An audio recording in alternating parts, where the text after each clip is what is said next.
the Jaybee Square Wheelers Square Dance Club. They don't just do classes, they get out and they have great fun social activities, and we're going to meet some of the lovely people doing square dancing. Smile at the corner, element left to the corner, come back to the partner, do sado, back to back. Men stepping, make a left hand star, go. Well, we have here the lovely Lorraine. We were just having a chat just a moment ago. We were. Welcome to the show. Thank you. Now, you were mentioning how it's just like a family. So if a person's a new person, what happens when a new person comes along? Well, we are just like a family, and like a family we have our ups and downs, and new people are so welcome because it's more people to talk to, listen to, hear their stories, and we love getting new people and sharing our activity because we're very passionate about square dancing, and therefore we like to have other people become as passionate as we are. And we find that particularly the men, once we get them in, we've got them for years, but it's hard to get the men started. But once they do, they seem to enjoy the challenge. It's like, for them, it's like a mathematical progression sort of thing, whereas the women, we enjoy the music, but the men like the intricacies of the dancing, and they stay with us forever. And then we all become another big family. And talking about being a family, I believe your father started this off. Tell us what happened there with him. Well, we came to Australia in 1969, and my mum was looking for something to do, and she saw an advert for square dance, and then she said, well, this is so much fun, all the kids have to come. And we're like, you've got to be kidding, we're not doing this. But we all joined in, and we loved it a lot. I loved it probably more than my siblings, but we can all dance. And we again were made very welcome in the club. So I started when I was about 15, and I've been dancing ever since, on and off. So we stop for children, and then we come back and we bring the children with us. Dad started Jaybee's in 1984, I think. He was an engineer, and he loved, again, the intricacies of the dancing, and he wanted to do it himself. So he broke away and he started a club, Jaybee's, which is called after him, Jack Burgess. And he just loved doing all this calling, and he had a very passionate group of people with him. Track, girls, keep going. Next time you meet the fellas, give her a swing. Front leg of that lady back home again.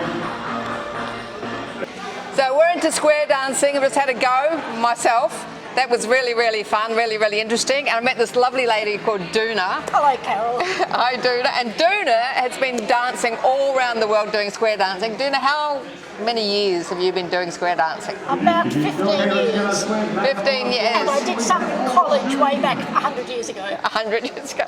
And tell us about those countries that you've been travelling to dancing. Wherever there's English, so Canada and America and England, but also where there's large numbers of English-speaking people, Japan, Taiwan, Germany, Denmark, Sweden, so lots of English-speaking people. And what do you really like about square dancing? Oh, the fun and the moving to music and the exercise and the travel and the thinking, because you've got a sort of thinking, you never know what's coming next. Absolutely, it's good for your brain fitness. Yes. And what kind of music do you like the best? Because you can do all different styles of square dancing music. Don't really care. It's always got this beat of about 120 beats to the minute, and it just keeps a good walking pace. It's not running, it's just a good walking pace. And have you thought about being a caller yourself? No, you have to think too hard. And how long do you think you'll keep doing it for? As long as I can walk. As you can see, it's only walking, it's not jumping or hopping or balancing on one foot. Nobody cares whether you use your left foot or your right foot, but so you just have to be able to walk. Right, excellent. And what would you say to someone at home who thinks, oh, that looks like a bit of fun, you know, maybe I should give it a go? What would you say to them? Oh, come and have a try. We're very friendly. You can do it in lots of different places. It's always in English, and you can just come and give it a try. So you were telling me it's like the airport landing. All the directions to land a plane are in English. Yes. So with square dancing, all the directions are in English. Well, even if you're in Germany, they would still say square through four hands.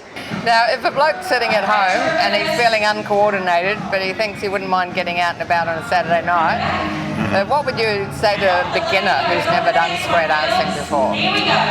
1, 2. If you can hear the rhythm of the music and you can walk in time with the music, then you can learn to square dance basically. It's like learning another language because we have all these names for all these movements.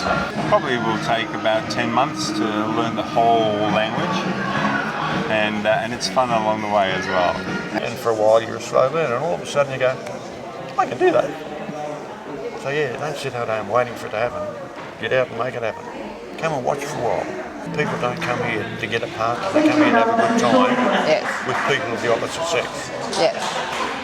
And if you connect with somebody, and it just happens sometimes, whether you try to or not.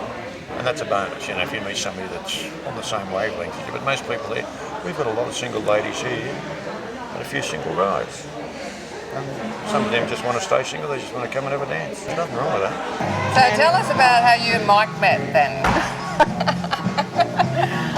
Well, Mike and I have been dancing for a good long years, but he was in another club to me, so we didn't actually meet until maybe 22 odd years ago. And he was running the club and I came along. I just had a marriage breakup, he'd just had a marriage breakup, and we were doing some presentations. My mum said, this is the last time I want to present the Jack Murphy trophy for someone who's done something amazing during the year.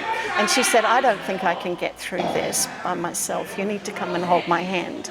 And then afterwards, Mike sidles up and he says, can you wait till after the dance because I want to ask you something. And so how long do you think you'll keep doing it for? Look, we've got people in our club. At the moment, the oldest is 87. Not planning on stopping anytime soon. It's too much fun. There's a whole world out there. Square dancing is not about the dancing. It's about the family. It's about meeting people. Come and join us and have as much fun as we do. First thing I ever did. It's so much fun. I love it to bits. Are you feeling bright and optimistic? Be sure to grab those tips for yourself and others on how to stay more optimistic. Grab them from Victor at the Centre for Optimism. Details on our website, carolohalloran.com. Facebook and YouTube, over 50, so what? For square dancing near you, Google square dancing or find details on our website. What are you feeling optimistic about? Ask all your friends and relatives, and what would your answer be? Just by doing 5 minutes of fitness every day will help you to feel better and more hopeful. Daily exercise always works for me. Thanks for watching. I'm Carol.